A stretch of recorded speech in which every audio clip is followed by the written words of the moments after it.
നില എന്ന പെൺകുട്ടിയുടെ അച്ഛൻ ഒരു ഒന്നാന്തര കരാട്ടെ മാസ്റ്ററാണ്. ഒരു ദിവസം അയൽവക്കത്തെ റോഹൻ വന്ന് നിലയെ തല്ലി കരയിപ്പിച്ചു വിടുമ്പോൾ അച്ഛൻ അവളോട് പറയും, മോളെ നിന്റെ പ്രശ്നങ്ങൾ നീ തന്നെ നേരിടണം.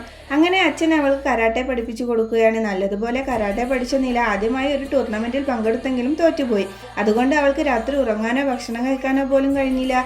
ഇത് കണ്ട അച്ഛൻ വന്ന് അവളോട് പറഞ്ഞു, ഞാൻ 34 ടൂർണമെന്റുകൾ പങ്കെടുത്തിട്ടുണ്ട്, അതിൽ ഒരെണ്ണത്തിൽ മാത്രമാണ് ഞാൻ തോറ്റുപോയത്. അന്ന് എനിക്കും ഉറങ്ങാൻ കഴിഞ്ഞിരുന്നില്ല.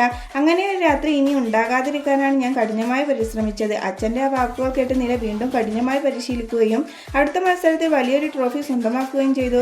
വർഷങ്ങൾക്ക് ശേഷം ഒരു ദിവസം നില ഭക്ഷണം കഴിക്കുമ്പോൾ അമ്മയെക്കുറിച്ചും ചോദിക്കുന്നു. പണ്ട് അച്ഛനെ ഒരു മത്സരത്തിൽ തോൽപ്പിച്ച ആ ഒരേ ഒരു വ്യക്തി അത് മറ്റാരുമല്ല, നിലയുടെ അമ്മയായിരുന്നു എന്ന്. പിന്നീട് ഒരു ദിവസം നില അച്ഛനോടൊപ്പം പോകുമ്പോൾ വഴിവെച്ച് കുറച്ച് റൗഡികൾ ഒരു ചേട്ടനെ ഉപദ്രവിക്കുന്നത് കാണാം.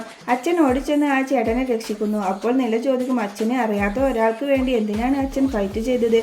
മോളെ, അനീതി കണ്ടാൽ പ്രതികരിക്കാൻ അവരെ മുൻപരിചയം വേണമെന്നില്ല. തെറ്റ് കണ്ടാൽ ചോദ്യം ചെയ്യണം, ഇല്ലെങ്കിൽ പിന്നെ മനുഷ്യനായി ജനിച്ചതിൽ അർത്ഥമില്ല.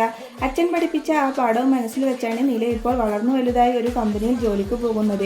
ഒരു ദിവസം രാത്രി ജോലി കഴിഞ്ഞ് കാറിൽ വരുമ്പോൾ ഒരു വില്ലൻ വന്ന് ഇവളോട് മോശമായി പെരുമാറുന്നു. പ്രമോഷൻ തരാമെന്ന് പറഞ്ഞ് അവൻ നിലയെ തൊടാൻ വരികയാണ്. പക്ഷെ അവനറിയില്ലായിരുന്നു താൻ കൈവച്ചിരിക്കുന്നത് അച്ഛൻ വളർത്തിയ സിംഹത്തിന്റെ മോളെയാണെന്ന്. നില അവനെ കാറിനുള്ളിലിട്ട് പഞ്ചസാര പരുവമാക്കി ചവിട്ടി പുറത്തേക്ക് തള്ളുന്നു.